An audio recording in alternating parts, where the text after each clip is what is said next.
สบายคนไทยด้วยกันไม่ถือสากันเท่าไหร่คำว่าให้อภัยยังอยู่ในใจเสมอ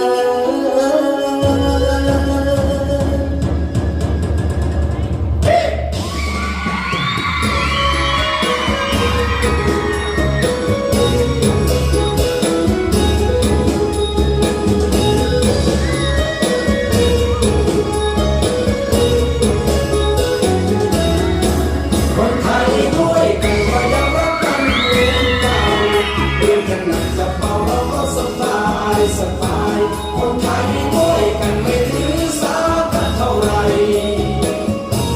คำว่าให้อภัยยังอยู่ในใจเสมอ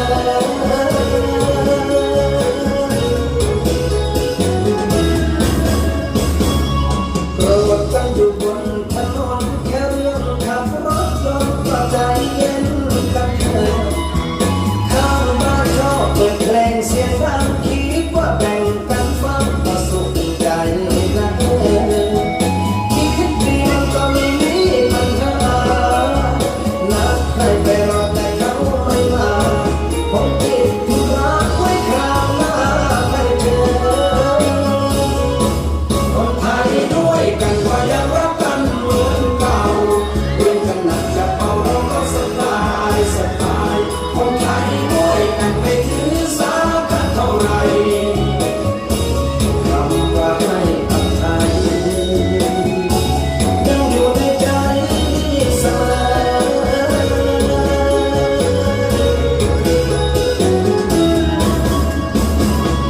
เหยียบกันแคบลายรองเท้ามีสติไว้เราแค่รองเท้ามันเปื้อนลูกค้าต่อราคาเกินไปแม่ค้าก็ยิ้มเอาไว้สบายใจไปคิดดีมันก็ไม่มีปัญหาถ้าเรามีใครที่เขานินทามันแหละแปลว่าเขาใส่ใจเราคนไทยด้วยกันก็ยังรักกันเหมือนเก่าเรื่องขนาดจะเป่าเราก็สบายสบายคนไทยด้วยกันไม่ถือสากันเท่าไรคำว่าให้อภัยยังอยู่ในใจเสมอ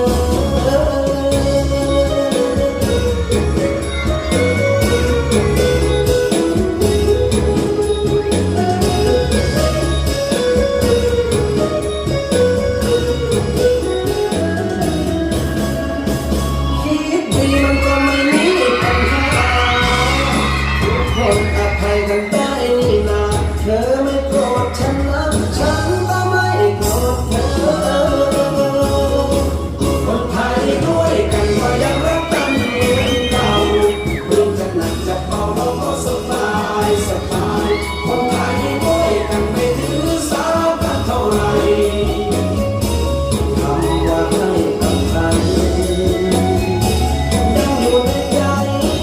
เสมอคนไทยด้วยกันก็ยังรักกันเหมือนเก่าเรื่องขนาดจะเป่าเราก็สบายสบายคนไทยด้วยกันไม่ถือสากันเท่าไรคำว่าให้อภัยยังอยู่ในใจเสมอ